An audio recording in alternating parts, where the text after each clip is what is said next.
नमस्कार, सबका स्वागत। सबसे पहले साहित्य अकादमी की तरफ से और हमारे जो दिल्ली बेस्ड इंडियन राइटर्स तरफ से नेपाल से आए हुए जो राइटर डेलीगेशन उनका स्वागत करता हूँ।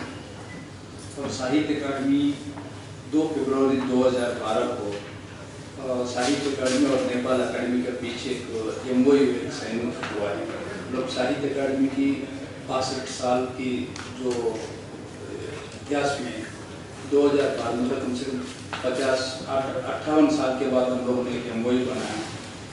इतना करीबन मुझे भी बहुत देरी लगा दी है हम लोगों ने। और पहली बार जो एमओयू बनने के बाद उसके दौरान में हम लोग को एक तय किया है कि हमारे पब्लिकेशंस को एक्सचेंज करें और उसके साथ साथ राइटर्स भारत से नेपाल जाए, नेपाल से भारत को राइटर्स एक्सचेंज होते रहे और साथ साथ एक ट्रांसलेशंस वर्कशॉप भी कंडक्ट करे। वो अब तक वो हो नहीं पाया, लेकिन एक लिटरेरी फोरम्स और एक सिंपोजियम्स की तरह वो होते रहा है। हर साल हमारी डेलीगेशन जाती है, उधर से भी आते रहती है। इसी तरह पहले जो डेलीगेशन भारत से 10 लोग गए थे, फिर उसी तरह नेपाल से 10 लोग आए। फिर बाद में 2013 में 6 भारतीय लेकर गई और उसके बाद नेपाल से जो 2013 में 7 लोग आए थे और फिर अभी भारत का जाना है।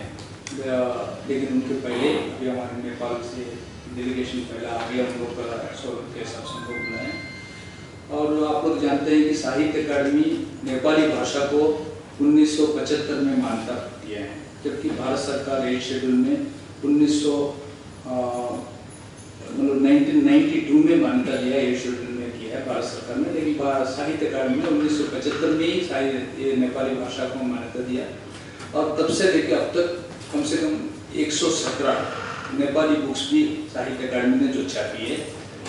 मतलब साहित्य अकादमी जो 24 भाषाओं में काम करती है, जिसमें नेपाली भी एक भाषा है। और अब तक जो है साहित्य अकादमी करीबन 7000 किताब जो छापा है, उसके अंदर से नेपाली भाषा की 117 बुक्स छापा है। और जैसे कि इम्पोर्टेंट अभी रिसेंटली हम लोगों ने एक भानुभक्त रामायण, जो बहुत ही महत्वपूर्ण नेपाली किताब है, 200 साल की पुरानी, उसको भी रिप्रिंट किया हम लोगों ने, भी बहुत ही अच्छा उसका सर्कुलेशन में भी है।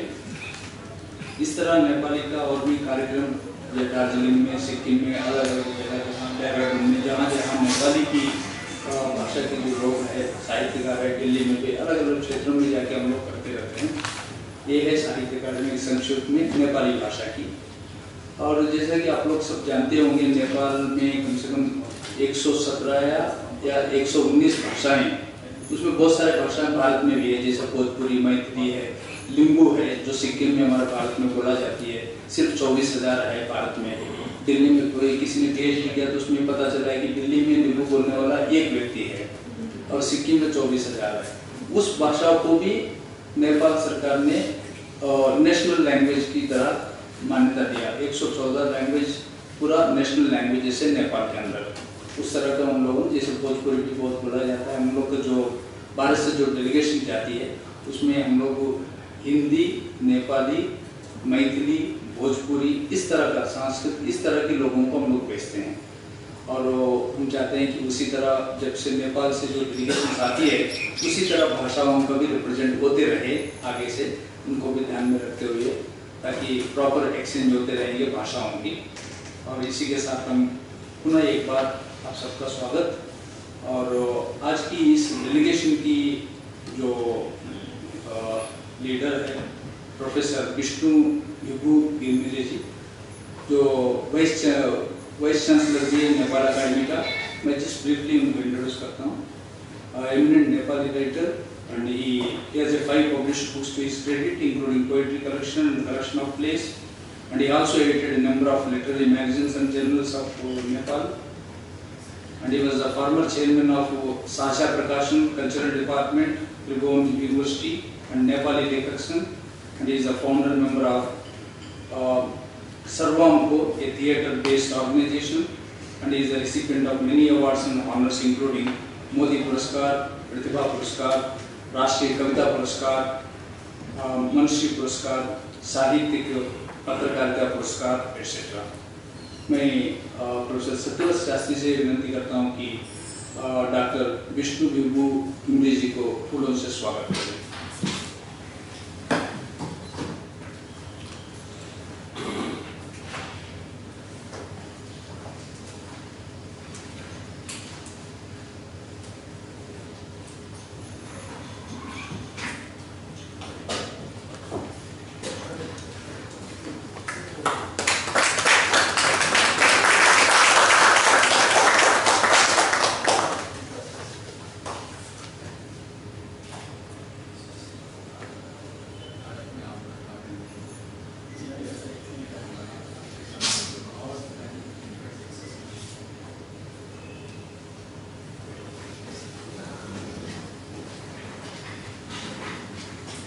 हमारे बीच डॉक्टर हेमंत अधिकारी जी ने, जो Nepali writer and presently is a member of Nepal academy and he did MA in Nepali and PhD in linguistics. And he has 40 years of teaching experience and retired as a professor, Department of Nepali Education, Tribhuvan University. And he also served in various committees, board and important positions, head Nepali subject committee, the Curriculum Development Center, member Rashtriya Bhasha Sujhav Ayog, and expert planning and preparation of material of neo-literate SERIT and analysis of school level curriculum and textbooks, SERIT, etc. And he was the report writer and editor, National Education Commission and Ministry of Education, Government of Nepal. And he has 9 published books to his credit, including edited and textbooks. And he is also the editor of several literary dictionaries, journals, and he is the recipient of Gopal Pandey Asim Puraskar, etc. मैं professor Indranath Chaudhary जी को जो साहित्य अकादमी के पूर्व सचिव हैं, उनसे विनती करता हूँ कि डॉक्टर हेमंत अधिकारी जी को स्वागत करें पूर्व से।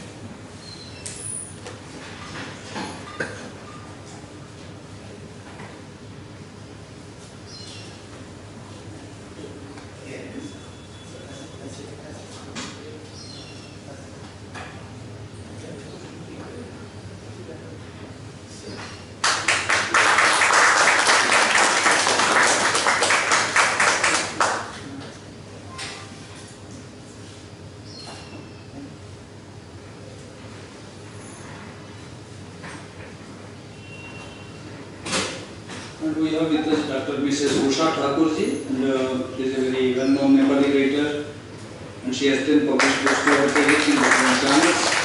And she is also the editor of Rupantaran, a magazine of Nepal Pragya Pratishthan Translation Department, and Himalini, a quarterly literary magazine. Her poems and articles have also been included in many prestigious Nepali magazines, journals, and she also written preface of several books. And she is the recipient of many awards and honors, including Navdevi Samman, Aksharam Hindi Sahitya Section Samman, Nai Khara Pradipti Puraskar for her contribution in Nepali education and literature, and Vishwanari Nepali Sahitya Padak, etc. And she is a professor.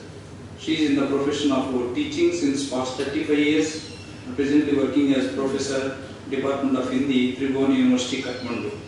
So I request Dr. Varsha Das ji to welcome Dr. Mrs. Usha Thakur ji.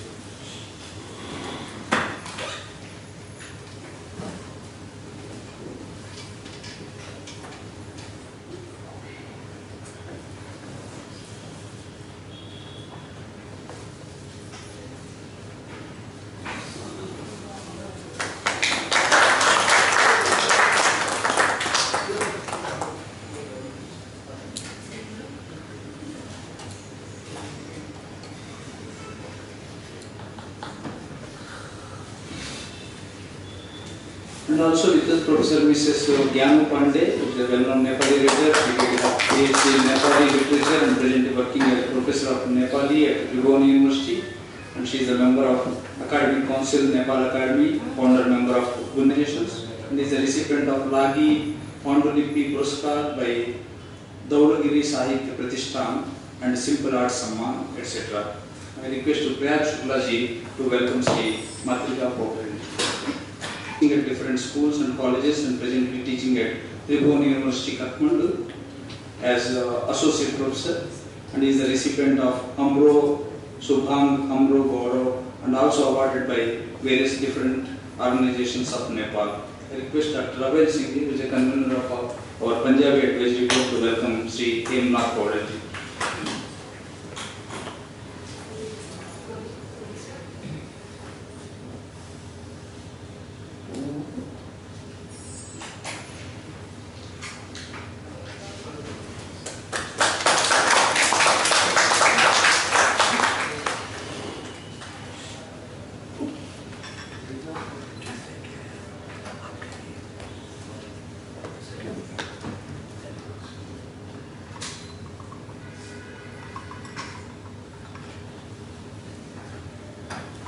And we have in our midst Sri Krishna Prasad Pant, who is a councillor of Nepal Embassy, who is always helpful to the Academy.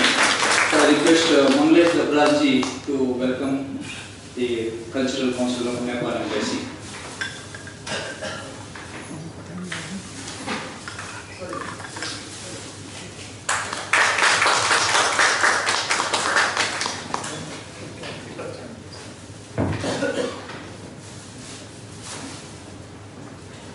So these are the short introductions of our visiting guests. Once again, welcome to Sahitya Academy. Before we proceed further, I think let us introduce our. I request all the Indian writers, those who are participating here, to introduce themselves very briefly. So I request one by one to say their name and just their profession and a brief introduction. I think let us start with.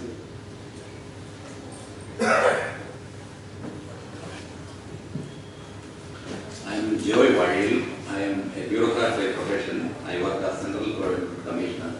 I write poems in Malayalam. I published 8 books of Malayalam poetry.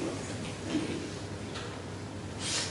I am Indra Nath Chowk, write in Bengali, Hindi and English. Abdesh Kumar Singh. I basically write criticism in Hindi and English. Dr. Parmanand Panchal, Hindi Urdu writer. I'm Neelam Saxena Chandra. I'm Joint Secretary in UPSC and I write in English and Hindi both. I've written 36 books now. I'm Prabal Basu. I write poetry and I write in Bengali language.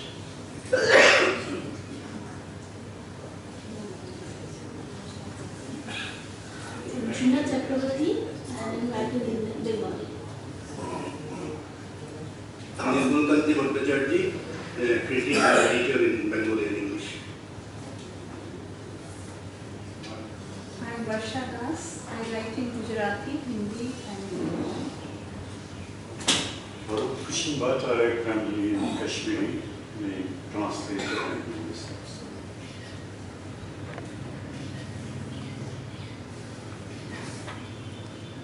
मेरा नाम प्रयाग शुक्ल है। मैं कविताएं लिखता हूँ, यात्रा वृत्तांत लिखता हूँ, अनुवाद करता हूँ बंगला से हिंदी में और अंग्रेजी से हिंदी में। और फिलहाल एक पत्रिका है संगीत नाटक अकादमी की सन्मिना नाम की, इसका संपादन करता हूँ। I'm Professor Ravi Singh in University of Delhi, Rajya Vishnuvidyalaya. मैं अमरनाथ अमर, दिल्ली दूरदर्शन में प्रोड्यूसर और हिंदी लेखन से जुड़ा हुआ हूँ।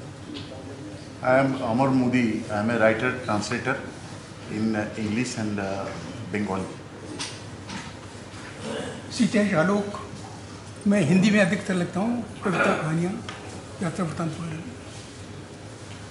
इंदु ब्रह्म, मैं भी हिंदी में ही लिखती हूँ, भक्ति साहित्य।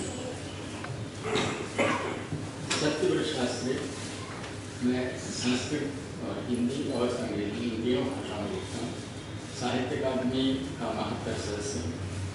1968 में जब मैं 37 वर्ष का था तो मैं साहित्य अकादमी पुरस्कार करता था। गंगा प्रसाद वर्ग में हिंदी में लिखता हूँ। आनंद कुमार, मैं इंग्लिश में लीलाधर मंडोई, मैं हिंदी में लिखता हूँ और अभी मैं भारतीय ज्ञानपीठ में निदेशक और नया ज्ञानोदय पत्रिका का संपादक। मैं रामगोपाल शर्मा, संपादक समाचार पत्र आलोक पर्व और मैं हिंदी में लिखता हूँ। आर्किसिटी ब्रेजर पोस्टबॉल सार्वजनिक कस्टडी। राजेंद्र उपाध्याय, हिंदी में कविताएं लिखता हूँ, आकाशवाणी में।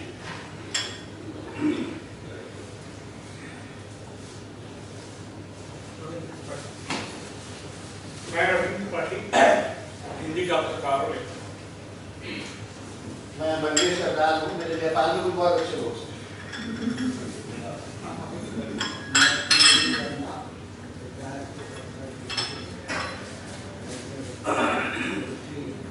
ऊंचा बोलो, सब ऊंचा बोलो।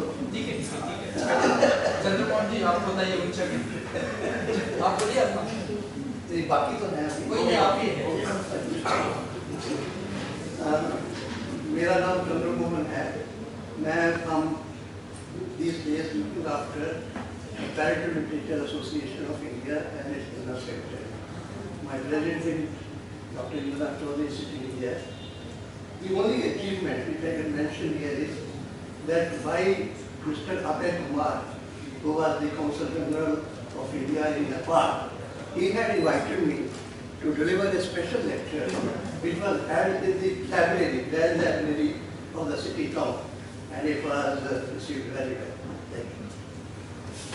I'm Vanita, poet, critic and translator. मैं दिल्ली यूनिवर्सिटी के एक कॉलेज में पंजाबी पढ़ाती हूँ और पंजाबी शॉर्ट स्टोरी लिखती हूँ। नाम Gurdeep Kaur. My name is Amarendra.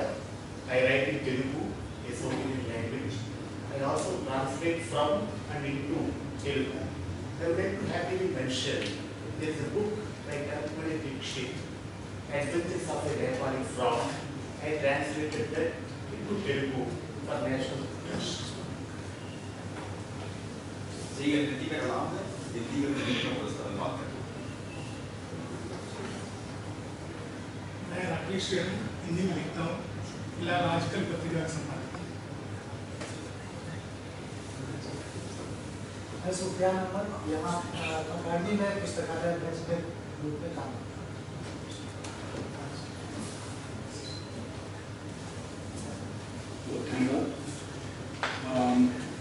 ये बहुत ही इनफॉर्मल गेट टुगेदर है। इसमें ऐसा कोई ये नहीं कि कोई जो नेपाल से आए हुए अतिथि उनका पुनः एक बार स्वागत। आप अपने बारे में तो आपका बारे में तो इंट्रोडक्शन तो हो ही गया। अगर आपका रचना कुछ प्रस्तुत करना है तो वो भी कर सकते हैं और कुछ बोलना है तो बोल भी सकते हैं और हमारे भारतीय लेखकों से कोई प्रश्न भी पूछना है तो आप पूछ सकते हैं। उसके बाद हमारे भारतीय लेखक जो हैं वो आपसे कुछ प्रश्न पूछेंगे, उसके उत्तर दीजिएगा। पहले सबसे पहले हम अध्यक्ष जी को उनके कहता हूँ कि अपनी प्रस्तुत करके प्रोग्राम को आगे बढ़ाएं।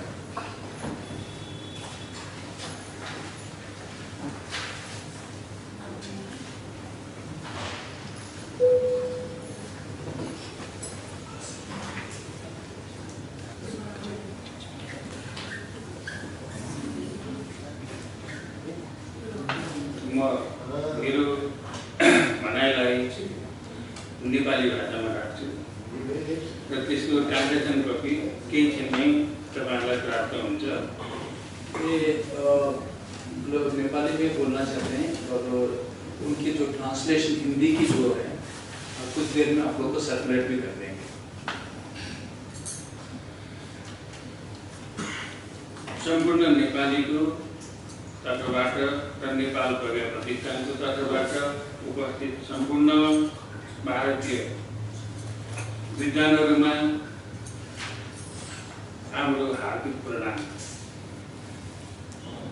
सद्य अध्यक्ष एवं सचिवज्यू, साहित्य अकादमी भारत, अकादमीका माननीय सदस्यहरू, यहाँ उपस्थित विशिष्ट श्रोतादिहरू, विभिन्न विषयका विद्वान एवं विदुषीहरू, मेरा प्रतिनिधि मण्डलका सहकर्मी सदस्यज्यूहरू, भद्र महिला सज्जन एवं पत्रकार बन्धुहरू, सर्वप्रथम म मेरा प्रतिनिधि मण्डलका सदस्यज्यूहरू एवं नेपाल प्रज्ञा प्रतिष्ठानको तर्फबाट यहाँहरू सबैलाई हार्दिक अभिवादन गर्दछु।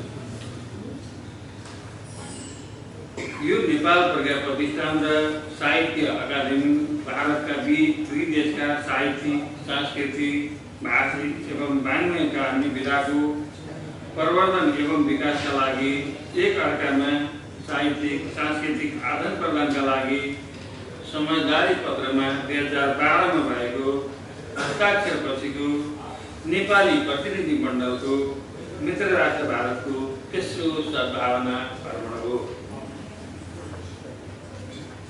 त्यसैगरी साहित्यिक एवं सांस्कृतिक आदान प्रदान तथा प्रवर्धनका लागि भारतीय संस्था सम्मिलित साहित्य अकादमीका प्रतिनिधि मण्डलले दुईपल्ट नेपालको सार्थक भ्रमण गरिसकेको कुरा म यहाँहरू समक्ष स्मरण गराउन चाहन्छु। हाम्रो यो अहिलेका प्रतिनिधि मण्डलहरूले समकक्षी अकादमीबाट प्राप्त गरेको आतिथ्य एवं मेरो नेतृत्वमा आएको नेपाल प्रज्ञा प्रतिष्ठानको प्रतिनिधि मण्डललाई यहाँले प्रदान गर्नुभएको न्यानो आतिथ्यका लागि म हार्दिक आभार व्यक्त गर्दछु।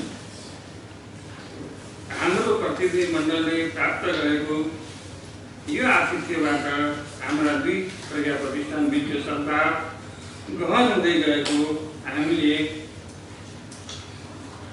अनुभूति गरेका छौँ। वस्तुत नेपाल र भारत बीचको सम्बन्धको जग भनेको हाम्रो दुई देश बीच चिरकालदेखि रहँदै आएको सांस्कृतिक सम्बन्ध नै हो। यो सम्बन्ध जति पुरानो छ त्यतिकै अटल पनि छ। समय समयमा हाम्रा सम्बन्धमा केही अनपेक्षित तरङ्गहरू देखिए पनि ती क्षणिक छन्। इतिहास, संस्कृति, सभ्यता, जीवन पद्धति एवं मूल्य मान्यताले हामी यति साह्रो एक अर्कामा बद्धछौँ कि यस्ता क्षणिक तरङ्गहरू पानीको अस्थायी पोका जस्तो स्वतः रूप पाएर अविचल नदीको पवित्र बहावमा स्वतः परिणत हुन्छन्। त्यसो भन्दा इतिहासले कायम गरेको यस्तो महत्त्वपूर्ण सम्बन्धलाई परिवर्तित समयको सन्दर्भमा बुझ्ने, अर्थने र अत्यावधि गर्दै जाने, अघि बढ्ने दायित्व हामी प्राज्ञिक वर्गमा रहेको छ। हाम्रा दुई प्राज्ञिक संस्थाको सहकार्य यही दायित्व निर्वाह गर्ने क्रमको निरन्तरता हो भन्ने हामीले सम्झेका छौँ। यस अर्थमा हाम्रो यो सद्भावना भ्रमण एवं भारतीय विद्वान स्रष्टाहरूसँगको आर्थिक अन्तर्संवाद हाम्रा प्रयत्नलाई सार्थक प्रतिफल प्रदान गर्ने महत्त्वपूर्ण अवसरका रूपमा लिएका छौँ। हाम्रा दुई प्रतिष्ठानले सहकार्य गर्न समझदारी पत्रमा हस्ताक्षर गर्दा मुख्यतः हाम्रा सहकार्यका तीन क्षेत्रलाई प्राथमिकतामा राखी अघि बढ्ने प्रतिबद्धता हामीले जनाएको कुरा यहाँहरू समक्ष स्मरण गराउन चाहन्छु। पहिलो प्राथमिकतामा हाम्रो विज्ञानलाई नियमित रूपमा एक अर्को देशमा आदान प्रदान गर्ने व्यवस्था गरी आपसी हितका बारेमा दुवै पक्षबीच अन्तर्संवाद बढाउने कुरालाई राखेका थियौँ। समझदारी पत्रमा हस्ताक्षर गरिएका यो प्राथमिकतालाई हामीले अधिकतम रूपमा प्रयोग गरेका छौँ। नेपाल प्रज्ञा प्रतिष्ठानको तर्फबाट अहिलेको प्रतिनिधि मण्डल सहित 3वटा प्रतिनिधि मण्डलले यहाँको महान देशको भ्रमण गरिसकेको छ। त्यस्तै साहित्यिक अकादमी नेपालको तर्फबाट 2टा प्रतिनिधि मण्डलले भ्रमण गरिसकेको छ र अब तेस्रो प्रतिनिधि मण्डलको स्वागत गर्न हामी प्रतीक्षारत छौँ। हाम्रा दुवै देश भाषा, संस्कृति, जीवन मूल्य र मान्यताका क्षेत्रमा बहुलता भएको देश हुन्। जसरी धृतराष्ट्र भारत देशको बहुलता यहाँका विभिन्न भाषामा लेखिने साहित्य मार्फत प्रकट हुन्छ, त्यसरी नै हाम्रो देशमा पनि त्यो कुरा लागू हुन्छ। यो यथार्थलाई बुझेर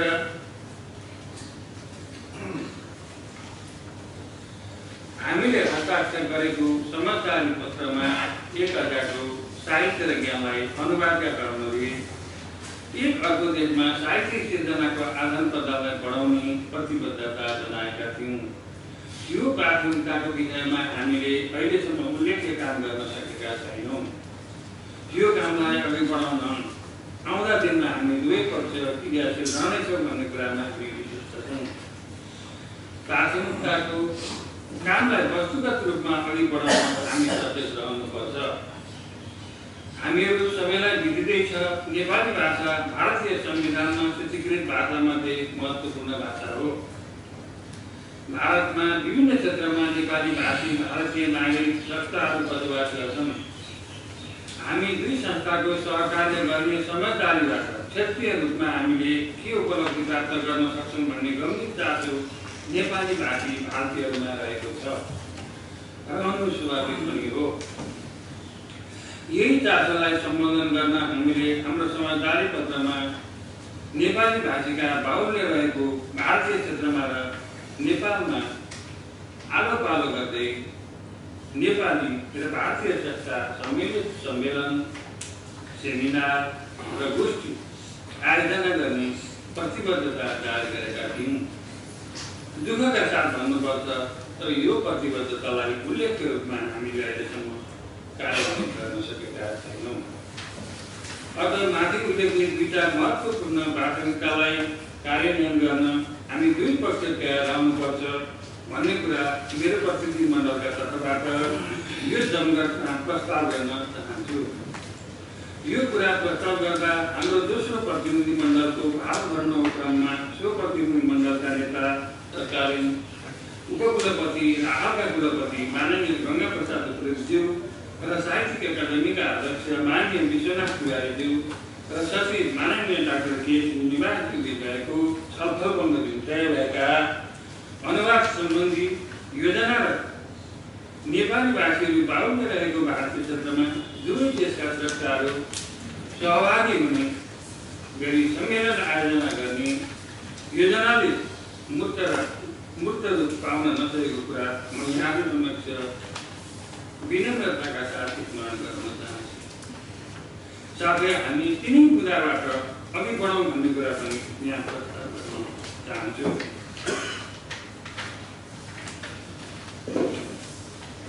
हामी द्विपक्षीय हितका विषयमा गर्नुपर्ने धेरै कामहरू छन्। ती सबै कामहरू एकैपटक गर्न सम्भव नहुन सक्ला।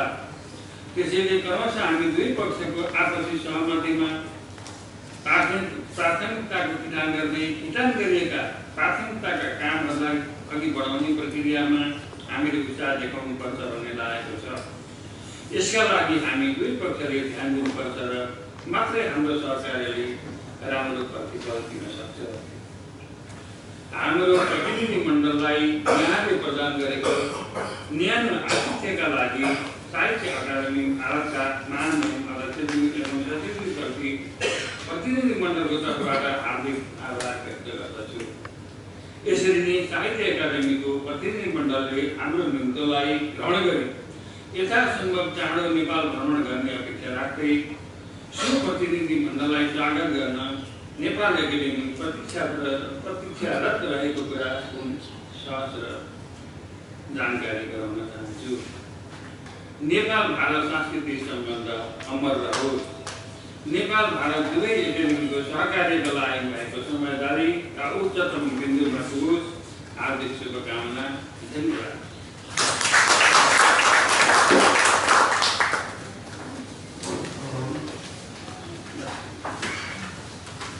बहुत बहुत धन्यवाद डॉक्टर विष्णु भिमरे जी।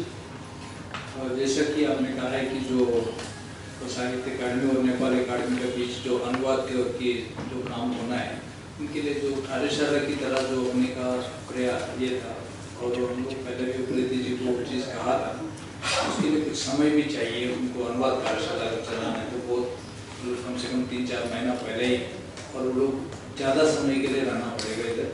तो उसी तरह हमारे भारतीय लेखक भी जो उधर आएंगे उनके लिए बहुत ज़्यादा देर के लिए रहना पड़ेगा जब अगर अनुवाद कार्यशाला करना है। और इस वक्त भी एक्चुअली हम लोग पिछले 2 बार जो नेपाल की राइटर जो भारत आए उस वक्त हम लोग ने एक डे लॉन्ग की सिम्पोजियम की तरह किया था। इस वक्त हम वही करना चाहते थे लेकिन समय कम होने की वजह से ये एक इंटरेक्शन सेशन नहीं रख पाए हम लोग। नहीं तो हम लोग भी चाहते थे कि प्रॉपर पेपर प्रेजेंटेशंस रहे, रीडिंग सेशंस रखे, पूरा दिन के कार्यक्रम करना चाहते थे हम लोग लेकिन वो समय की देखते हुए हम लोग कर नहीं पाए। और ये अनुवाद का भारतीय भाषाओं से नेपाली भाषा में बहुत सारे अनुवाद का साहित्य अकादमी कर रही है लेकिन नेपाल में लिखी गई नेपाली की जो साहित्य है वो भारतीय भाषाओं में अभी आ नहीं रही है। उस चीज़ के लिए हमको प्रयास करना है। जो भारत में लिखी जा रही है नेपाली साहित्य जो है उसको तो भारतीय भाषाओं में अनुवाद हो रही है, हिंदी और अंग्रेजी सभी भाषाओं में। उसी तरह भारतीय भाषाओं का भी नेपाली में हो रही है। उन किताबों को भी आप लोग ले सकते हैं और हमारे पास उपलब्ध है आपको जो अनुवाद की। लेकिन नेपाल में लिखने वाली नेपाली साहित्य उसके अनुवाद होना बाकी है। उसके लिए हम लोग आगे थोड़ा सा सरकारी लेवल में थोड़ा कोशिश करके क्योंकि उनकी ज़्यादा देर का जरूरत पड़ती है कार्यशाला के लिए उनके लिए हम अलग से करेंगे। आपको पुनः एक बार धन्यवाद। और हमारे बीच जो ये डेलीगेशन की उस वक्त नहीं थी जो श्रीमती लक्ष्मी शरण गौतम जी ये भी आए उनके भी ब्रीफ इंट्रोडक्शन देना चाहता हूँ। well-known Nepali and Sanskrit scholar, and she did her masters from Sampurnanand Sanskrit University, Varanasi. And she had written many articles, poems, and translated several works which were published in different literary journals and magazines. And she is the deputy chief of Nepali Pragya Pratishthan and also attached with various literary and cultural organizations of Nepal. मैं doctor Vanita जी से request करता हूँ कि उनकी फूलों से स्वागत करें।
श्री मातृका पोखरेल जी जो हमारे साथ हैं, वे साहित्य गद्य आख्यान विभाग के प्रमुख हैं।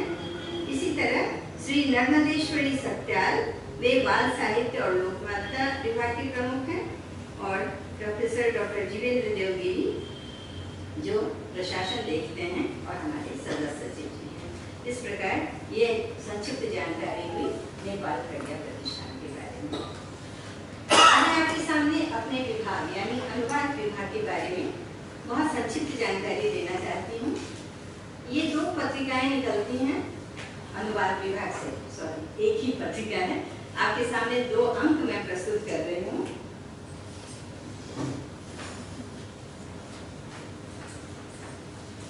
अंक 3 और अंक 4। अनुवाद विभाग की ये रूपांतरण पत्रिका 3 खंडों में विभाजित है। पहला खंड जो हिंदी अनुवाद का खंड है और इसमें नेपाली साहित्य तथा नेपाल के जो मातृभाषा साहित्य हैं विविध विधाओं में उन रचनाओं का हिंदी अनुवाद प्रस्तुत किया जाता है। दूसरा खंड नेपाली भाषा का खंड है, नेपाली भाषा में अनुदित रचनाओं का खंड है जिसमें विदेशी साहित्य का अनुवाद किया जाता है। और तीसरा खंड है अंग्रेजी खंड जिसमें नेपाल के जो स्थापित साहित्यकार हैं उनकी रचनाओं का अंग्रेजी भाषा में अनुवाद प्रस्तुत किया जाता है।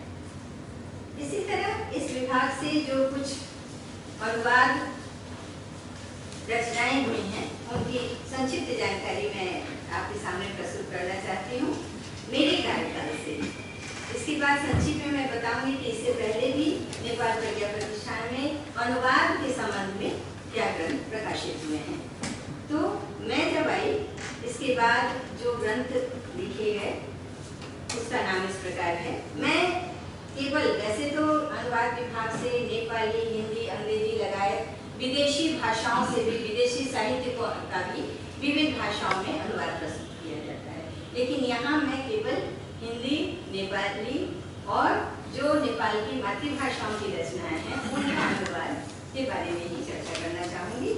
तो इस प्रकार लक्ष्मी प्रसाद देवकोटा जो नेपाली साहित्य के महाकवि कहलाते हैं उनका चंपा उपन्यास का हिंदी अनुवाद हुआ है। सार्क देशों के महिला कथाकारों की प्रतिनिधि कहानियों का नेपाली में अनुवाद हुआ है। शरदचंद्र चट्टोपाध्याय का देवदास उपन्यास का नेपाली अनुवाद हुआ है। रविन्द्रनाथ टैगोर की प्रतिनिधि कहानियों का नेपाली भाषा में अनुवाद हुआ है। इसी तरह संस्कृत के पौराणिक आख्यानों का नेपाली अनुवाद हुआ है। भोजपुरी यानी जो नेपाल में भोजपुरी बोली जाती है, भोजपुरी का प्रथम उपन्यास खड़ूहट के बउआ और बहुलिया का नेपाली अनुवाद हुआ है। हिंदी की प्रतिनिधि कहानियों का अवधी अनुवाद हुआ है और इसी तरह नेपाली साहित्य के विविध विधाओं की रचनाओं का अंग्रेजी अनुवाद हुआ है और दूसरी भाषा में भी अनुवाद हुआ है। गत वर्ष जो अनुवाद कार्य किए गए मेरे विभाग के अंतर्गत वो है मनु भंडारी की प्रतिनिधि कहानियों का नेपाली अनुवाद। इसी तरह प्रज्ञा समकालीन कविता संग्रह भाग 1 जिसमें 51 कवियों की कविताएं संकलित की गई हैं उसका हिंदी अनुवाद का काम हुआ है। इसी तरह मैथिली कथा संग्रह के क्षेत्र में सोमली और सुहागिन इसका नेपाली अनुवाद हुआ है। बीपी कोइराला जो प्रतिष्ठित साहित्यकार हैं और नेपाल के पूर्व प्रधानमंत्री रह चुके हैं उनका उपन्यास बाबू आमारा छोरा उसका हिंदी अनुवाद हुआ है। इसी तरह नेपाली कथाओं का भोजपुरी अनुवाद हुआ है और नेपाली एक उपन्यास सुकर्म है उसका हिंदी अनुवाद हुआ है। इस रूपांतरण पत्रिका में मैंने जैसे बताया कि नेपाली साहित्य और नेपाल की मातृभाषा साहित्य का हिंदी अनुवाद होता है। इसी तरह विदेशी भाषा के अंतर्गत अमेरिका, आयरलैंड, रूस, स्विट्जरलैंड, इटली, स्वीडन, चीन, अफ्रीका, मैक्सिको, इजिप्ट, स्पेन और भी अन्य विदेशी भाषाओं का नेपाली अनुवाद प्रस्तुत किया जाता है जो आप इन 2 पत्रिकाओं में देख सकते हैं, भाग 3 और भाग 4। अभी मैं प्रदान करूँगी। तो इस तरह ये जो संक्षिप्त जानकारी है अनुवाद विभाग की तरफ से और अनुवाद विभाग पूरी तरह विश्वव्यापीकरण की दिशा में अग्रसर है, कटिबद्ध है, प्रयत्नशील प्रयत्नशील है और अपनी पूरी कोशिश में है कि नेपाली साहित्य विश्व में व्याप्त हो सके और जो विदेशी खास करके ये जो भारत और नेपाल का संबंध है और दोनों देशों के साहित्य का संबंध है वह इतना अभिन्न है, तो इसकी सुदृढ़ता, यह संबंध और सुदृढ़ हो, इसके लिए हम पूरी तरह प्रयत्नशील हैं। और हिंदी ही नहीं, हिंदी की विभिन्न जो भारत की विभिन्न और भाषाएं हैं उनका भी अनुवाद हम प्रस्तुत कर रहे हैं। जैसे गत इसमें आंगचार में उड़िया साहित्य का भी अनुवाद हुआ है। तो हम पूरी तरह कोशिश कर रहे हैं कि नेपाल और भारत का जो सांस्कृतिक संबंध है, जो भाषिक संबंध है, क्योंकि हमारी एकता अमर है, अजर है, सदियों पुरानी है, और यह एकता धर्म, हमारी संस्कृति, हमारा साहित्य, हमारी भाषा, हमारी लिपि भी एक है। तो यह जो हमारे संबंध है वह और सुदृढ़ हो और अटूट हो और चिरस्थायी हो, इसके लिए नेपाल प्रज्ञा प्रतिष्ठान का अनुवाद विभाग पूर्णतः सक्रिय और कटिबद्ध है। इसी अपने संक्षिप्त परिचय के साथ अपना मंतव्य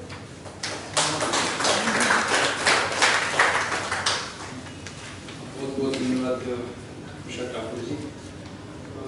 समझते कि भारतीय भाषाओं को तो आप लोग कम से कम विदेशी भाषा करके नहीं समझते होंगे, नहीं समझते ना कोई, क्योंकि हम नहीं समझते कि नेपाली को कभी विदेशी भाषा, क्योंकि जो आप लोग की जो नेशनल लैंग्वेजेस में बहुत सारी भाषाएं, हमारी भाषाएं भी है वो, जैसे भोजपुरी की आबादी कम से कम 3-4 करोड़ है इधर लोग बोला जाता है, जैसे मैथिली भी उतना है, संस्कृत भी है, जैसे कि लिंगू भाषा आपने जो आपका इधर छोटी सी कम्युनिटी है, हमारे इधर 24,000 है, फिर भी हमने लिंगू लैंग्वेज की 2 दिन का एक लैंग्वेज कन्वेंशन भी किया है हम लोग सिक्किम में, तो पिछले 2 साल के पहले।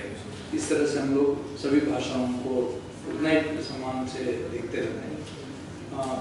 अभी इस मंच को आप लोग अगर कुछ बोलना चाहेंगे या आप लोग मंच को एक सेकंड, लोग अतिथियों को पहले मुझे फिर बात दे, आप लोग कुछ बोलना चाहेंगे तो आप लोग बोल दीजिए, उसके बाद जो हमारे भारतीय लेखक जो है आपको खोल दे मंच पर, ठीक है। हमारे चंद्रमोहन जी आप शुरू करिए। मैं आपका नाम नहीं जाता, उषा ठाकुर जी। अच्छा उषा जी, ऐसा है कि जो अनुवाद के क्षेत्र में आपने इतनी उन्नति की प्रशंसा की, उसमें एक थोड़ा सा फुटनोट जोड़ना चाहता हूँ।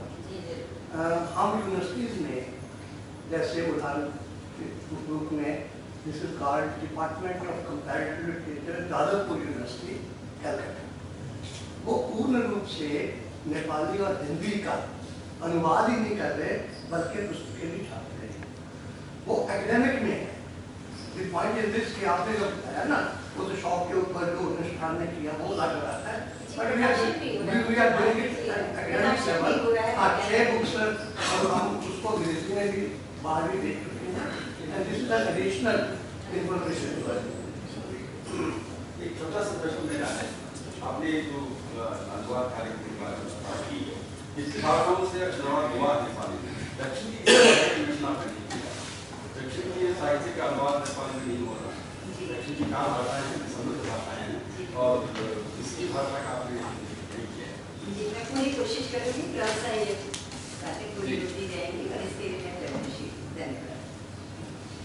उषा जी ने विस्तार से अनुवाद के बारे में बताया, लेकिन जहाँ तक मैं सुन पाया कि कथा साहित्य का ही ज़्यादा अनुवाद हुआ है, कुछ कवियों का भी अनुवाद हुआ है, नई पीढ़ी या पुराने कवियों का।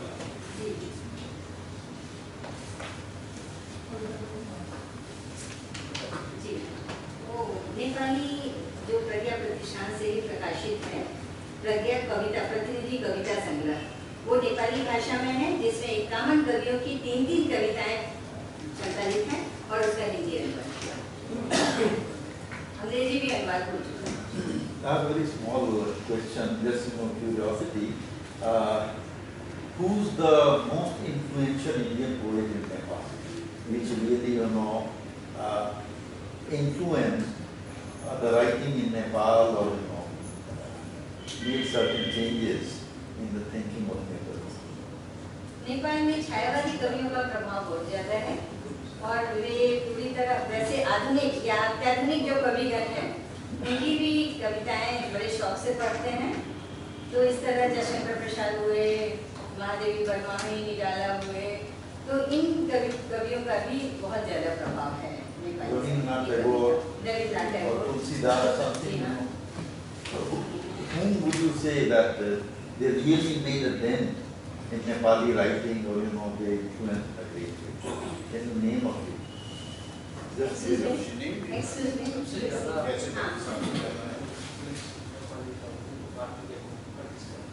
अभी आधुनिक में या पहले से?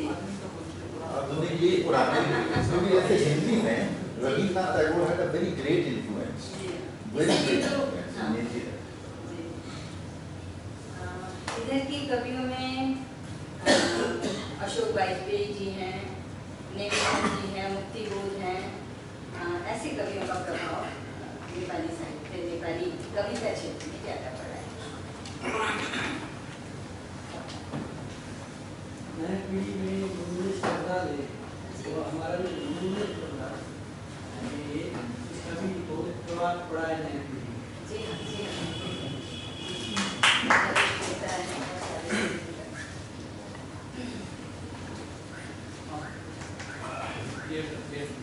मैं दो शब्दों में टिप्पणी करूंगा। नेपाल पहली यात्रा मेरी नेपाल की और प्रयाग स्कूटी हम लोग साथ साथ थे और पोखरा गए, लगभग 8-10 साल की बात है। राष्ट्रीय नाट्य विद्यालय गए और ज़्यादा समय हो गया, शायद ज़्यादा समय गया, और लगभग 3-4 साल पहले गए थे एक नेपाल की और यात्रा। दरअसल नेपाली भाषा बात करते हुए एक तो बाउंड्री अलग है, दो अलग अलग देश हैं, उनकी संस्कृतता है, दो अलग अलग देश जरूर हैं, लेकिन सांस्कृतिक रूप से इतनी एकता है कि हमें और प्रयाग जी को तो पोखरा तक में किसी और भाषा की जरूरत नहीं पड़ी, हम तो हिंदी में ही बात करते चले आए। मैं नेपाली को अवमूल्यित नहीं कर रहा हूँ, मैं सिर्फ इतना कह रहा हूँ कि नेपाली भी भारतीय भाषा है और नेपाली में साहित्य अकादमी भी पुरस्कार देती है। नेपाली के लिए जितनी जिम्मेदारी नेपाल के लोगों की है उतनी जिम्मेदारी तो भारतीय की भी है, क्योंकि भाषा दो देश भले अलग अलग हों पर भाषा एक है और भाषा के आधार पर तो कोई खास फर्क नहीं। नेपाली के विकास की जिम्मेदारी, संवर्धन की जिम्मेदारी नेपाल सरकार की तो है ही है, भारत सरकार की भी है, भारत के जो राज्य हैं जो नेपाली हैं उनकी भी है। इसलिए अगर दक्षिण के लोगों का नेपाली में अनुवाद नहीं हो रहा है तो ये हमारी जिम्मेदारी भी है और साहित्य अकादमी की जिम्मेदारी भी है, भारत सरकार की जिम्मेदारी है, क्योंकि नेपाली हमारी भाषा है। लेकिन मैं ये जानना चाहता हूँ कि ये तो एक भाषिक एकता है, समकालीन नेपाली लेखन में क्या हो रहा है, क्योंकि नेपाल में क्या हो रहा है, हिंदुस्तान का जो लेखन है नेपाली उससे हम थोड़ा बहुत तो अवगत चुके हैं। समकालीन नेपाली में नेपाल में क्या लिखा जा रहा है, क्या धाराएं हैं, क्या उनकी चिंताएं हैं, क्या उनका एक वैचारिक परिप्रेक्ष्य है, अगर इसके बारे में थोड़ी सी संक्षेप में जानकारी दी जाए तो हमें ज्यादा उसका लाभ।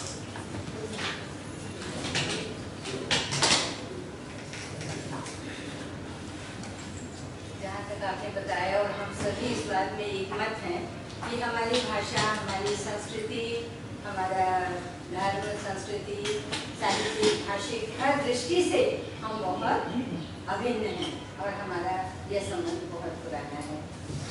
मैं ये कहना चाह रही थी कि नेपाली साहित्य जिसके कई जैसे प्राचीन हमारे हिंदी साहित्य का है, वैसे ही नेपाली साहित्य को भी विभिन्न खंडों में बांटा गया है। प्राचीन साहित्य, बीच का वो भक्ति साहित्य, बाद में आया प्रगतिवादी साहित्य, प्रयोगवादी साहित्य और अब आधुनिक साहित्य।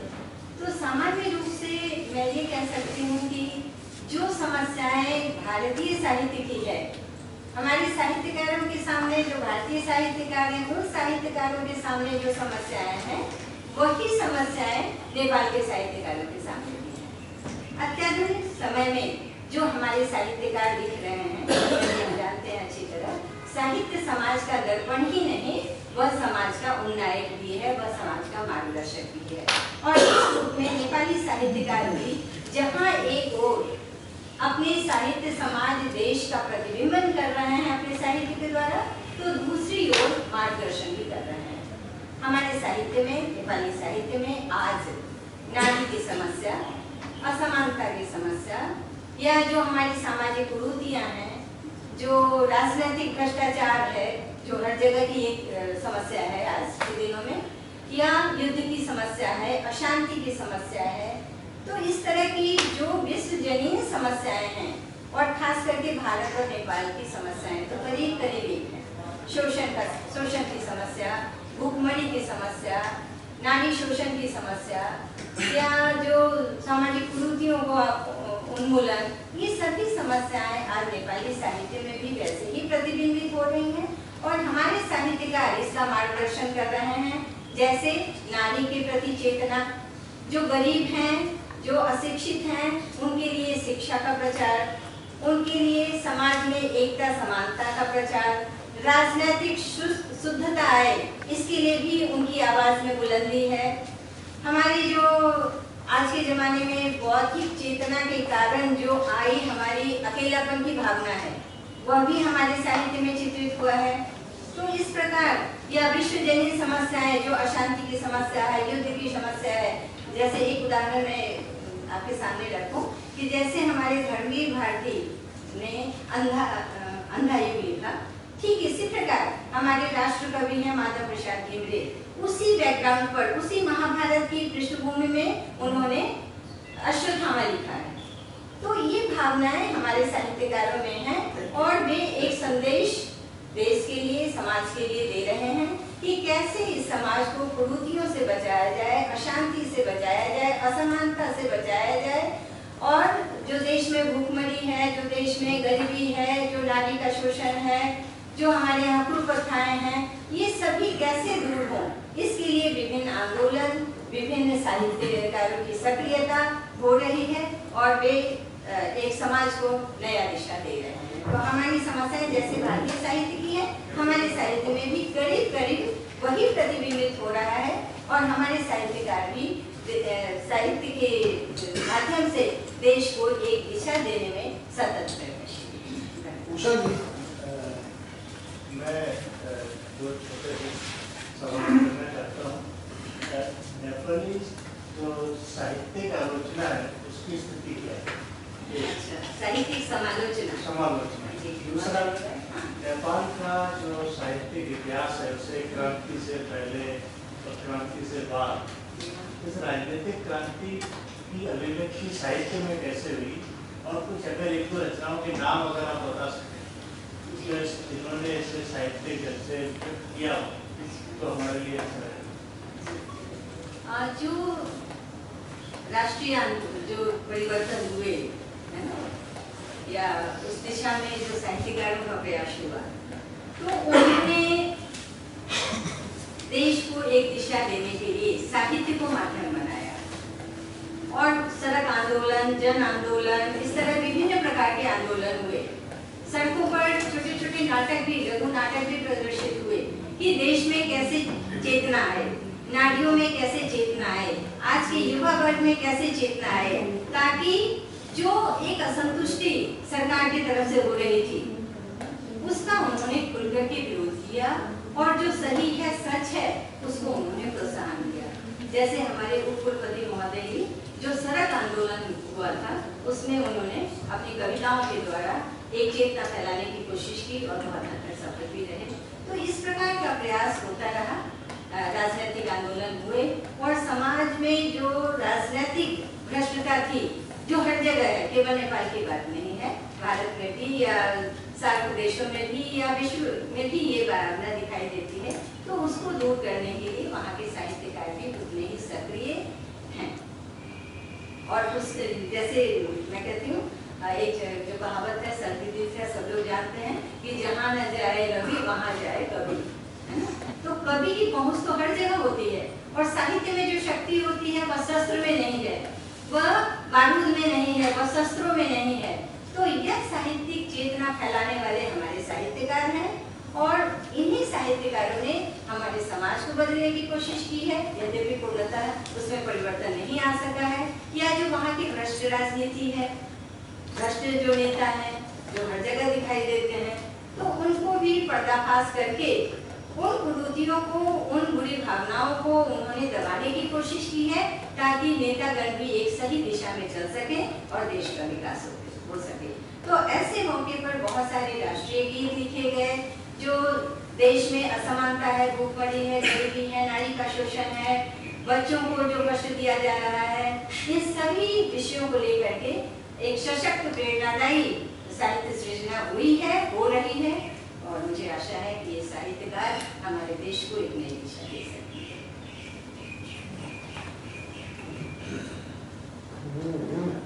कुशल जी, हम सभी जानते हैं कि नेपाल से बाहर जितने भी लोग विस्थापित हुए हैं, तो रोजी रोटी के सिलसिले में हो या किसी दीगर काम के, उनकी संख्या सिर्फ भारत में नहीं है, लेकिन यूरोपीय देशों में भी अच्छी खासी संख्या नेपालियों की है, जहाँ पर उनकी बसावट हुई, जहाँ पर उन्होंने कैंप में अपना जीवन जीना शुरू किया। शायद ये स्थिति बहुत ज़्यादा नागरिकता के स्तर पर अभी भी सुधरी नहीं है। तो वहाँ भी जो, जैसे इंग्लैंड में तो काफ़ी बसावट है, वहाँ तो नेपाल का बैंड भी बहुत प्रसिद्ध है। वहाँ के जो आपके यहाँ के यूथ जो आर्टिस्ट गए हुए हैं, वो उन्होंने अपने बैंड्स वगैरह बनाए हुए। तो ये जो लोग सिर्फ सार कंट्री से बाहर नहीं, बल्कि एशियन कंट्रीज में और यूरोप में ये जो विस्थापन जिस तरह से हुए हैं, तो जो लोग बाहर गए हैं और वहाँ जाकर जो सर्जना कर रहे हैं, वहाँ जाकर जो चिंतन कर रहे हैं, उनके साथ कोई संबंध, कोई संवाद, किसी तरह से उनका लिखा या सांस्कृतिक स्तर पर उन्होंने जो परिवर्तन किए हैं, उसके बारे में कहीं पूछे। अंग्रेजी साहित्य में तो जब हम लोगों को पढ़ने को मिलता है तो उनको विश्व लेखक के रूप में या शुद्ध रूप से अंग्रेजी के लेखक के रूप में उस तरह से मान्यता नहीं मिलती, कहते कि हाँ एक एशियन लेखक है। तो ऐसे लेख जो मतलब जो नेपाली के अलावा दूसरी भाषाओं में विश्व में रहे हैं, लिख रहे हैं, उनके साथ कोई आपका ऐसा संवाद है, उनके लिखे हुए के अनुवाद के बारे में कोई बात है, या वो कभी लौट कर आते हैं तो विस्थापित होने के बाद उनके जीवन में जो परिवर्तन आया है, या उनके जो संघर्ष है, या उनकी जो त्रासदियाँ हैं, या नागरिकता नहीं मिलने का जो दुख है, वो उन तमाम चीज़ों के बारे में कहीं कोई एक तरह का डॉक्यूमेंटेशन या इंद्राज या कोई चीज़ नेपाल में हो रही है। धन्यवाद, बहुत ही समीचीन प्रश्न किया आपने, स्वागत है इस प्रश्न का। मैं नेपाल से बाहर, खास करके जो युवा वर्ग या हमारे देश की जो युवतियाँ जा रही हैं, उसके कुछ खास कारण है। रोजी रोटी का सवाल है, हमारे यहाँ गरीबी ज़्यादा है, इस बात को हम सभी जानते हैं। तो वे इस कारण विदेश में जा रहे हैं और वहाँ उन्हें जो दुख मिल रहा है, जो त्रास मिल रही है, जो पीड़ा मिल रही है, उसको वो लोग भोग रहे हैं। लेकिन तब भी वो नेपाल की माया से वंचित नहीं हो सके हैं। नेपाल के प्रति जो उनका मोह है, जो देश की राष्ट्रीय भावना है, वह हमेशा इस बात से पीड़ित हैं और देश के लिए कुछ कर सकें, इसके लिए वे सोच भी रहे हैं। सोच करके वे अपनी साहित्यिक सृजना कर रहे हैं और डायस्पोरा साहित्य में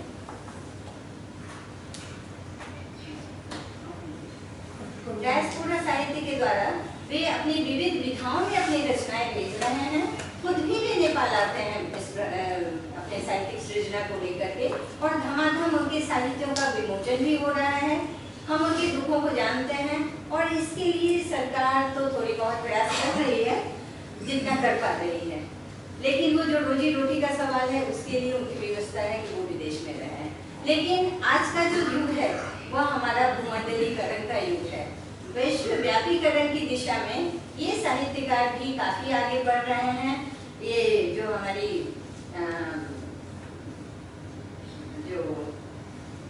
जो डायस्पोरिक साहित्य रचे जा रहे हैं और उसमें ईमेल और तरह तरह की जो नई विधाएं आ रही हैं, नए जो सहूलियत हमें मिल रहा है, उसके माध्यम से ये सारा संसार जुड़ा हुआ है। और नेपाल से गए हुए जो नेपाली हैं वो भी इसी माध्यम से एक ही क्षण में कोई भी घटना होती है हम आपस में जुड़ जाते हैं और उसके लिए सक्रिय होते हैं। हम अपने अपने ढंग से, अपने छोटे छोटे स्तर से भी अपनी कोशिश करते हैं।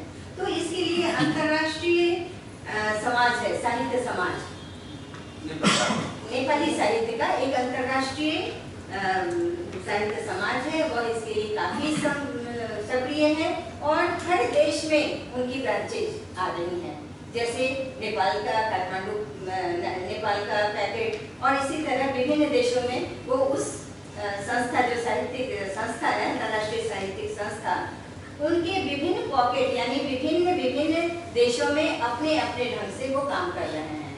और नेपाल की भाषा संस्कृति के बारे में, नेपाल की जो समस्याएं हैं उसके बारे में और खास करके जो नेपाल की अस्थिर राजनीति है उसके बारे में वे काफी सक्रिय होकर के बड़े विद्रोहात्मक स्वर में, कभी कभी तो उनकी जो रचनाएं हैं हमारे खून को खौला देती हैं।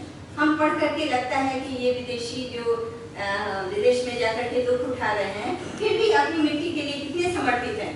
तो इस तरह की आवाज आ रही है और वह केवल उन्हीं क्षेत्रों में सीमित न होकर के अंतर्राष्ट्रीय जगत में वह काम कर रही है, सक्रिय है और नेपाल की समस्याओं को लेकर के वह उसके निदान के लिए भी प्रयत्नशील है। और खास करके मुझे तब बहुत खुशी होती है जब विदेश गई हुई नेपाली नारियां भी इसके लिए बहुत ही समर्पित हैं और दिनों दिन उनकी सृजनाओं में अधिकता आई जा रही है, उनकी आवाज में बुलंदी आती जा रही है। और नेपाली महिलाएं, खास करके साहित्यकार में कहा जाता है कि वे उतनी सशक्त नहीं हैं, लेकिन मैं इस बात का पूरा विरोध करती हूँ। नेपाली महिला साहित्यकार की लेखनी में भी उतनी ही सशक्तता है, उतनी ही दक्षता है जितने पुरुष साहित्यकारों में, क्योंकि वे भुक्तभोगी होती हैं। उनका जो दर्द है, उनकी पीड़ा जो है, जो शोषण उन्होंने देखा है और भोगा है, वो शायद पुरुष समाज से ज्यादा अधिक है। इसलिए उनकी लेखनी में ज्यादा सक्षमता आ रही है और वो एक तरफ रोजगार करती हैं, घर में काम करती हैं, विभिन्न कामों में व्यस्त होती हैं, फिर भी रात के समय में वे अपनी सृजनाएं करती हैं और नेपाल में उनकी कविता संग्रह, कथा संग्रह प्रकाशित होती है, विमोचित होती है। यह हम लोगों के लिए बहुत एक बात मैं ये कहना चाहूँ कि आज से लगभग 35 वर्ष पहले हिंदी में सर्वेश्वर दयाल सक्सेना जो प्रसिद्ध कवि थे, उन्होंने नेपाली कविता का एक संकलन प्रकाशित किया। उसके बाद से ऐसा कोई काम हुआ नहीं। लगभग 25 वर्ष पहले आज जो आपके नेपाल की न्यायमूर्ति है सुशीला कार्की जी, आपके सर्वोच्च न्यायालय के मुख्य न्यायाधीश है, तो उनके साथ मिलकर मैंने कुछ कोशिश की थी, वो दुर्गा सुवेदी, तो एक हमने लगभग 15 कविताएं फाइनल की थी, जो उन दिनों में जनसत्ता में काम करता था और जनसत्ता में छपी हुई थी। उसके बाद वो मुझे लगता है वो हो नहीं पाया। तो एक ऐसे संकलन की बहुत जरूरत है जो कि नेपाली हिंदी या नेपाली अंग्रेजी दोनों में हो, द्विभाषी संकलन हो। मुझे लगता है इस बारे में साहित्य अकादमी या प्रज्ञा प्रतिष्ठान दोनों मिलकर जरूर इस दिशा में कोई कोशिश करें। धन्यवाद। मुझे भी इस बात की जानकारी है कि सर्वेश्वर दयाल सक्सेना उन्होंने इस तरह की प्रयास की थी और काफी वो लोकप्रिय हुई थी। हम लोगों ने बड़े उत्सुकता से और बहुत गहराई से उसको पढ़ने की कोशिश की, बहुत ही प्रशंसनीय कार्य हुआ है। इसी तरह एक पटना से ही प्रकाशित है नेपाली साहित्य का इतिहास, दीनानाथ शर्मा जी की। तो ये प्रयास हो रहे हैं और जैसा कि अभी आपने जानकारी दी, मुझे अभी जानकारी दी है, मैं इसके लिए पूरी कोशिश करूँगी। कृपया इस बारे में मुझे क्या काम हुआ, कितना बाकी है, इसको कैसे और आगे बढ़ाया जा सकता है, यदि मुझे प्राप्त जानकारी मिले तो मैं इसके लिए पूरी कोशिश करूँगी। या हम दोनों ही देशों के लिए, दोनों ही साहित्य के लिए यह समृद्ध है और हम इसके लिए पूर्णता प्रतिबद्ध हैं। ये बताइए कि जैसे हिंदी के नेपाली आपकी भाषा है, हमारी भी है, इसलिए हम ये लगता है कि इंडियन लैंग्वेज ही है। बहुत सारे यहाँ पे साहित्यकार हैं, बहुत सारा लिखा गया है। कभी साहित्य के सेक्रेटरी ने कहा कि 100 से ज़्यादा पुस्तकें इन्होंने यहाँ छापी है, बहुत सारे लोगों को सम्मानित किया है। जो हमारे यहाँ पे नेपाली के साहित्यकार हैं, उनका क्या स्टेटस है आपके देश में? मतलब आपकी यूनिवर्सिटीज़ में, आपके पाठ्यक्रम में उनकी किताबें किस लेवल तक और कितनी ज़्यादा, कितनी मात्रा में वहाँ पे पढ़ाई जाती है? और आप क्या समझते हैं कि उनका स्टैंडर्ड आपसे आपके बराबर है, आपसे कम है, आपसे ज़्यादा है? मतलब वहाँ उनके आपके या वहाँ के स्टूडेंट्स की हिस्ट्री में इंडियन नेपाली राइटर्स का क्या स्टेटस है? नंबर 2, जो आपका मीडियम ऑफ इंस्ट्रक्शन है, जो नेपाली लैंग्वेज स्कूल से लेकर पीजी स्टेटस तक, आप किस भाषा को अपना कंप्यूटर समझते हैं, अंग्रेजी को या किसी और भाषा को? अंग्रेजी वर्सेस नेपाली क्या है स्टेटस जो मीडियम ऑफ इंस्ट्रक्शन के बाद? जो भारतीय नेपाली साहित्यकार हैं उनका अपूर्व योगदान रहा है नेपाली साहित्य और भाषा साहित्य के संवर्धन के लिए। हम ऐसे साहित्यकारों का नमन करते हैं, हार्दिक स्वागत करते हैं। तो जो भारतीय नेपाली साहित्यकार हैं उनकी किताबें हमारे यहाँ आती हैं। हम ऐसे विद्वानों को प्रायः अपने सेमिनारों में या ऐसे जो गोष्ठियाँ होती हैं हम आदरपूर्वक उनको बुलाते हैं, सम्मान करते हैं, सहभागी बनाते हैं और उनसे प्रेरणा देते हैं। उनका बहुत ही योगदान है, इसकी कदर हम करते हैं, खास करके दार्जिलिंग सिक्किम ऐसे जो विभिन्न क्षेत्र हैं जो नेपाली साहित्यकारों का प्रमुख क्षेत्र रहा है और वहाँ से ये नेपाली भाषा, नेपाली साहित्य विकसित होती रही है और उनका काफ़ी योगदान है। खास करके ये आयामेली आंदोलन और इस तरह के जो कई आंदोलन है उसकी आंदोलन की शुरुआत दार्जिलिंग में हुई और ऐसे साहित्यकारों की अभी मैं नाम तो नहीं बता सकूंगी, उनकी साहित्य जो है वो हमारे यूनिवर्सिटी के कोर्स में रखे गए, पढ़ाए जाते हैं। तो यही जानते मतलब आपकी बात है जी हाँ, बिल्कुल प्रयत्नशील हैं हम लोग और इसके लिए आगे और क्या किया जा सकता है। जैसे भानी भक्त की जयंती मनाते हैं तो पूरी तरह जहाँ जितना नेपाल में मनाते हैं, अभी इससे पहले भी पिछले साल भी 2 शतवार्षिकी समारोह 200 वर्षों का जो भानु जयंती समारोह हुआ था तो संस्कृति मंत्रालय ने धूमधाम से मनाया था। और ऐसे नेपाली जहाँ जो भारत के नेपाली जो साहित्यकार हैं जगह जगह धूमधाम से, दार्जिलिंग में, सिक्किम में, हर जगह बहुत धूमधाम से मनाएंगे। उषा जी, एक समय फणीश्वरनाथ रेणु का बहुत गहरा संबंध नेपाल से रहा, वहाँ के साहित्यकारों से रहा। उन्होंने कई संस्मरण भी लिखे हैं। तो जो नई पीढ़ियाँ हैं नेपाल में अब लेखकों कवियों की, वो उनको किस तरह याद करती हैं? क्या उनसे अभी भी परिचित हैं कि उन्होंने क्या काम किया है? जी, फणीश्वरनाथ रेणु बहुत ही महान साहित्यकार थे और नेपाल के प्रति उनकी सद्भावना, जैसे राहुल सांकृत्यायन का भी नाम लें तो नेपाल के प्रति ये भारतीय साहित्यकार समर्पित साहित्यकार रहे हैं और नेपाल के लिए इनके हृदय में बहुत गहरी भावना थी, बहुत प्रेम था और इन्होंने नेपाल की उन्नति के लिए, नेपाल साहित्य की उन्नति के लिए भरपूर कोशिश की है। तो हम श्रद्धापूर्वक ऐसे साहित्यकारों का नमन करते हैं। और नहीं, मैं दूसरी चीज जानना चाह रहा था। तो हमको भी पता है कि उनको बहुत लोग मानते रहे एक समय, अब क्या स्थिति है? क्या नए लेखक कवि को जानते हैं नेपाल के नए लेखक? नई पीढ़ी को जगाने का दायित्व हम जो अग्रज साहित्यकार हैं उनका बन पड़ता है और अभी नई पीढ़ी थोड़ी जरूर इस रास्ते से थोड़ी अलग हो गई है। तो हम आपको विश्वास दिलाना चाहते हैं कि हम लोग मिल करके ये चेतना नवयुवक जो हमारे साहित्यकार हैं उसमें फैलाएं और मैं इसके लिए आपको विश्वास दिलाती हूँ कि आने वाले दिनों में हम इसके लिए पूरी कोशिश करेंगे। आपकी जानकारी से अभिभूत बहुत अच्छा जवाब दिया आपने। दो तरह के उलझन है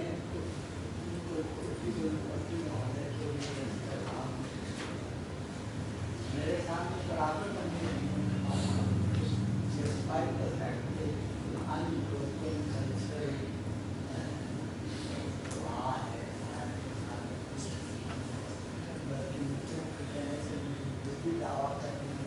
संकोच नहीं है कि भारत है, ये बड़ी अच्छी बात है। बात है तो ये है कि नेपाल के साथ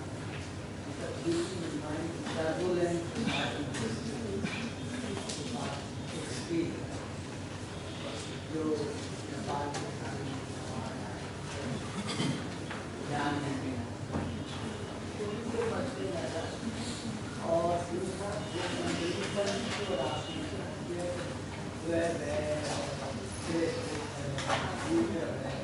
or app society and at the same time creating an upward to everybody technology का जो होता है तो एक स्तर पर नेपाली आइडेंटिटी के साथ खतरा भूमन की तरफ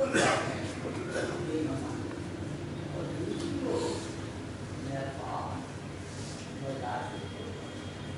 सेल्फ रिस्पेक्ट और इतना रिच और इतना संगठित देश है तो वहाँ का पौधे कहीं न कहीं नेपालीपन और विभिन्न को साहित्य परिवेश तो क्या चीज है नेपाली इसको पूर्ण प्राप्त नहीं किया हो लेकिन बराबर जैसा भारत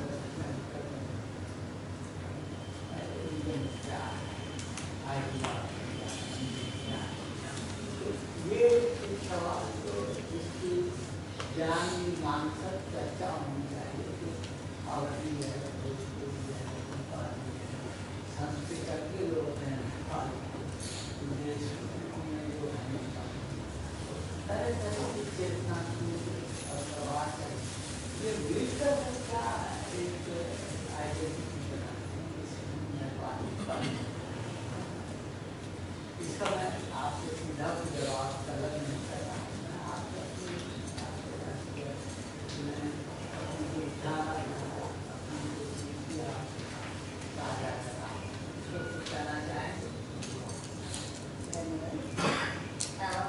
मैं कुछ शब्दों में अपनी तरफ से कोशिश करूँगी। नेपाली बहुभाषी क्षेत्र है, बहुसांस्कृतिक क्षेत्र है, बहुधार्मिक क्षेत्र है, बहुभाषी क्षेत्र है और नेपाली लोगों की एक विशेषता है, एक नेपालीपन जो आप जानना चाह रहे हैं कि वे इस विविधता में भी एकता की भावना रखते हैं। नेपाली चाहे जितने गरीब हों वे बड़े सहिष्णु हैं, वे बड़े धैर्यशील हैं और उनका नेपालीपन चाहे वो विदेश में जहाँ भी जाए उनका यह नेपालीपन कायम रहता है और इसके साथ ही उनके भीतर चाहे वो जितने सीधे हों सरल हों लेकिन उनके भीतर का जो स्वाभिमान है वह सदियों पुराना है और जब जब भारत नेपाल पर कुछ इस तरह के आक्रमण होते हैं हम नेपाली सब एक हो जाते हैं चाहे हमारे भीतर जितनी फूट हो हम चाहे भीतर से जितने भी कमजोर हो लेकिन ऐसे क्षणों में हमारी जो एकता दिखाई देती है वह वास्तव में विश्व के लिए एक उदाहरण है मुझे लगता है एक नेपाली तो यह नेपालीपन यह भीतर का नेपालीपन का स्वाभिमान यह हमेशा बरकरार रहता है और ये नेपाली संस्कृति नेपाली धर्म जो जिसका उस हमारा जो संस्कृति हमारी है भारत और नेपाल की उसका उत्स तो वही है तो उसी धर्म संस्कृति से हम भी परिवेशित है और हमारे भीतर ये सांस्कृतिक चेतना ही हमें एकता देती है चाहे वो भारत में हो चाहे नेपाल में हो हम रामायण पढ़ते हैं हम महाभारत पढ़ते हैं और इन ग्रंथों से जो विश्व की ही एक अमूल्य निधि है उन्हीं ग्रंथों से हम ही प्रेरणा प्राप्त करते हैं और अपनी पूरी धैर्यता के साथ सहिष्णुता के साथ अपनी विद्वता के साथ सोच समझ करके जो हम निर्णय लेते हैं तो इस तरह ऐसे कठिन घड़ियों में भी हम बड़े सहज ढंग से आगे निकल जाते हैं यह नेपाली की विशेषता मुझे लगता है। बहुत धन्यवाद। एक प्रश्न और मुझे पूछ ले रही थी मुझे लगता है बहुत इम्पोर्टेंट है नेपाल में ये मैं जानना चाहता हूँ कि आपका चीन और तिब्बती साहित्य से कैसा आदान प्रदान है भारतीय का तो हमने पूछ लिया मगर ये एक प्रश्न अक्सर दिमाग में आता है कि आप दोनों का कैसा साहित्यिक लेवल पे आदान प्रदान तिब्बत और चीन भारत हमारा अभिन्न मित्र है नेपाल देश का अभिन्न मित्र हमारे यहाँ रोजी रोटी की संबंध है हमारे बीच जो वैवाहिक संबंध है भारत की बेटियां नेपाल में जाती हैं नेपाल की बेटियां भारत में जाती हैं तो यह जो हमारा सांस्कृतिक धार्मिक जो संबंध है अटूट संबंध है उतनी घनिष्ठता चीन के साथ तो वास्तव में नहीं है लेकिन जहाँ तक साहित्यिक आदान प्रदान का सवाल है हमारे पड़ोसी देश होने के नाते वहाँ से भी हमारा साहित्यिक संबंध कुछ कुछ शुरू हुआ है हो रहा है इसमें विकास Shalji, I have got a small question about Nepali English literature. जो अभी the young generation is writing, and I can name a few also. I have read them extensively, like Samrat Upadhyay, who I believe is not staying in Nepal right now. Yujit Shiv Sharma or Suman Pokhraj, they are there in Nepal. How do you think that Nepali English literature is flourishing in Nepal? And what is the implication of the young Nepalese? Like in India, I mean you can compare. It's flourishing. What may be your view on that? Nepali साहित्य का अंग्रेजी अनुवाद होता है बहुतायत। No, I am talking about original writing. जो अंग्रेजी में लिखा है, अंग्रेजी में जो अनुवाद का बात नहीं। अंग्रेजी में भी लिखा गया है, जैसे विभिन्न कविता संग्रह के बारे में, विभिन्न साहित्यकारों के बारे में जो नेपाली साहित्यकार हैं, उनका डायरेक्ट हिंदी में ही उनकी रचनाएं भी हो रही हैं। No, directly English में भी लिखते हैं ना। जैसे I am just naming. जो आपने बताया। Suman Pokhraj, Samrat Upadhyay is quite known. His poems are very, very strong, even at times stronger than many Indian English poets. It's my view. रचनाएं डायरेक्ट अंग्रेजी में हो रही हैं। नेपाली साहित्यकार एपिसोड ज्यादा कॉन्शियस हो रहे हैं, क्योंकि उन्हें लगता है कि हिंदी के बाद हिंदी का एक व्यापक क्षेत्र है नेपाली साहित्य के प्रचार प्रसार के लिए। तो इस समृद्धि के साथ ही अंग्रेजी साहित्य का भी आज के विश्व में एक रंगमंच है, और उस रंगमंच पर जाने के लिए एक भाषा माध्यम है। तो हिंदी के माध्यम से जाना जितना आवश्यक है, अंग्रेजी में भी जाना उन्हें हितकर लग रहा है, और वे इस अभिरुचि की ओर ज्यादा से ज्यादा बढ़ रहे हैं। इसमें ये चेतना आ रही है कि अंग्रेजी अनुवाद जरूरी है, और वे डायरेक्ट भी अंग्रेजी में लिख रहे हैं। How the young generation is coping it with? कैसे कोप कर रहे हैं? जी, हम जानने की कोशिश कर रहे हैं, और हमें आशा है कि वे अपने कार्य में सफल हो रहे हैं, होंगे जरूर होंगे।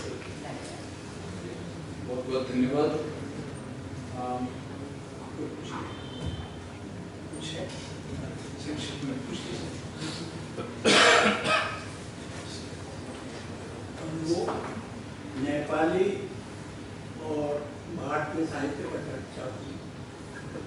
मैं समझता हूँ कि बहुत बड़ी कड़ी जो नेपाली और हिंदी के बीच में है, और शायद दुनिया में सबसे मजबूत कड़ी है, वो है दोनों देशों की लिपि।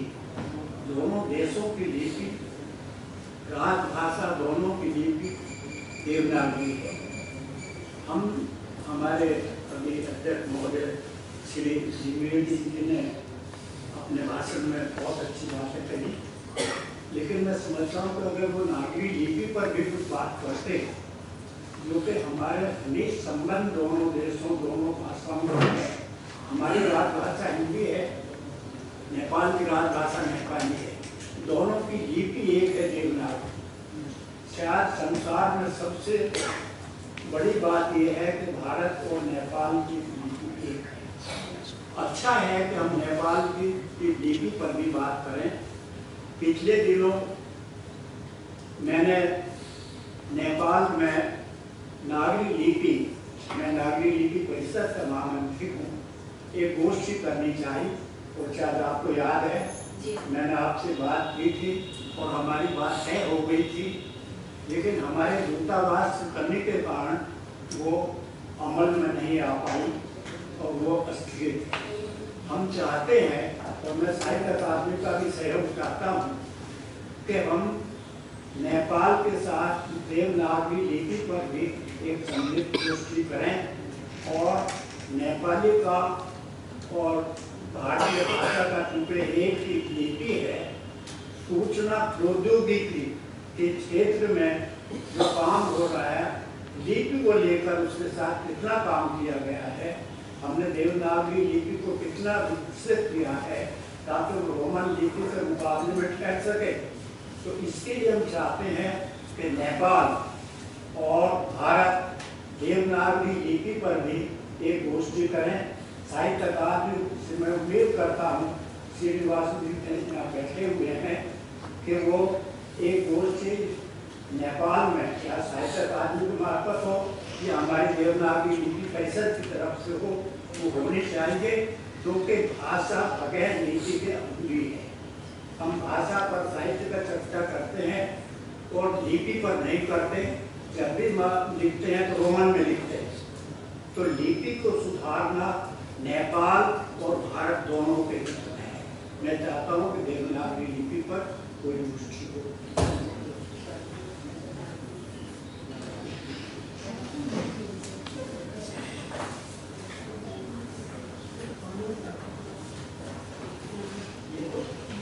ये पत्रिका निकालते हैं नागरिक संगम में आपको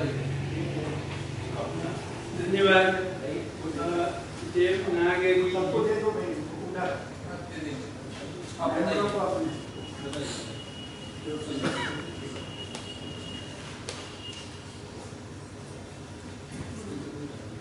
नागरी लिपि में जो काम हुआ वो नेपाल में देवनागरी लिपि नेपाली में मात्र केवल नेपाली में नहीं, वो नेपाल के बहुत सारे भाषा देवनागरी लिपि में लिखा जाता है।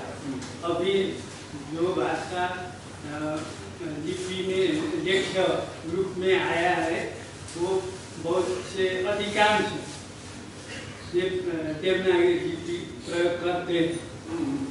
वो नागरी लिपि का देवनागरी लिपि का व्यापकता, वो व्यापकता के विषय में उसमें क्या कमी है। विभिन्न तिब्बतो वर्णन भन्ने हिमाली परिवार के भाषा और अन्य परिवार के भाषा लिखने में क्या कमी, क्या समस्या है, उसका विषय में चर्चा होना चाहिए। नेपाली तो लिखा ही जाता है, वो उसमें उतना समस्या नहीं है मेरे दृष्टि में।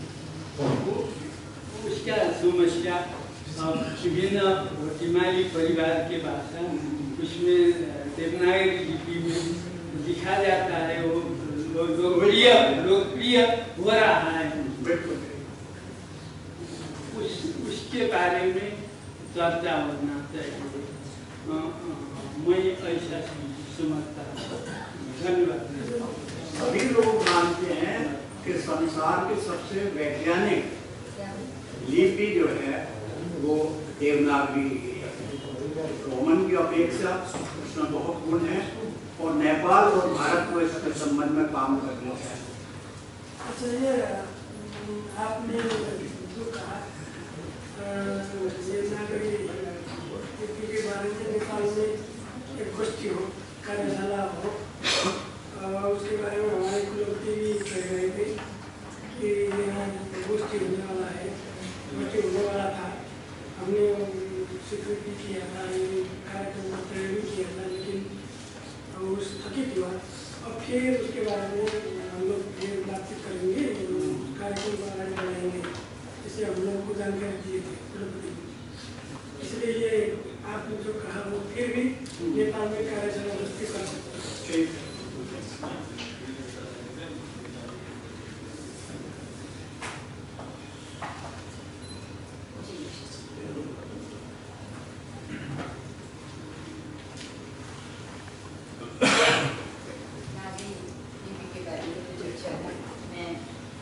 आपको तो उसका काम मुझे बहुत पहले से जानता हूँ। आप भूल गई क्या? आप लिखते हैं, बहुत अच्छा लिखती हैं। इस विषय में मैं इसकी जानकारी मुझे है, हमारे कुलपति महोदय बता रहे हैं कि इसके विषय में कुछ बोला जाए। तो यह जो गोष्ठी होने वाली थी नागरी लिपि के बारे में, वह किन्हीं कारणों से स्थगित हो गई, जबकि हम काफी उत्सुकतापूर्वक इसकी प्रतीक्षा कर रहे थे आप लोगों का स्वागत कर सकूं और इस बारे में गोष्ठी हो जो भारत और नेपाल दोनों ही और नेपाली और हिंदी साहित्य के लिए अत्यंत महत्वपूर्ण है। लेकिन कुछ कारणों से यह नहीं हो सकी, जबकि प्रज्ञा प्रतिष्ठान इसके लिए पूर्णतः प्रयत्नशील थी और अपना अपना इंतजार करें। जी हाँ, जी हाँ। तो खैर जो हुआ सो हुआ। अब कुलपति जी से हमारी बातचीत होगी, आपकी बातें मैं उनके समक्ष रखूंगी और मुझे उम्मीद है कि बहुत शीघ्र ही इसकी आयोजना हम लोग करने में सफल हो सकेंगे, आप लोगों का स्वागत कर सकेंगे। बहुत बहुत धन्यवाद आप सबका। बहुत ही महत्वपूर्ण बातों की में चर्चा हुई और जो मुद्दे उठाए उन चीज़ों को अगली जो भारत और नेपाल की लेखकों की बैठक होगी उसमें इन चीज़ों को भी ध्यान दिया जाएगा और पर्टिकुलर जो अनुवाद की जो चीज़ है और इन बाकी जो विषय जो अभी बात हुई उन चीज़ों को भी हम लोग ध्यान में रखते हुए अगले जो राइटर्स मीट है जो चाहे नेपाल में हो या भारत में हो तो राइटर्स मीट में उस चीज़ों को ध्यान रखा जाएगा। तो फिर एक बार आप सबका बहुत बहुत धन्यवाद जो हमारी इन्विटेशन पे आप लोग आए और ये लेखक कल जयपुर जा रहे हैं, वहाँ से आगरा जाएंगे, फिर वो हमारे दिल्ली में कुछ संस्थाओं में भी विजिट करेंगे जैसे संगीत नाटक ललित कला अकादमी और कुछ कल्चरल इंस्टीट्यूट्स को भी विजिट करेंगे लोग। आपको तो सबको धन्यवाद देने के पहले हम कुछ हमारे लेखकों को जो मेहमानों को स्वागत करना चाहते हैं कुछ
धन्यवाद और एक ग्रुप फोटो लेंगे और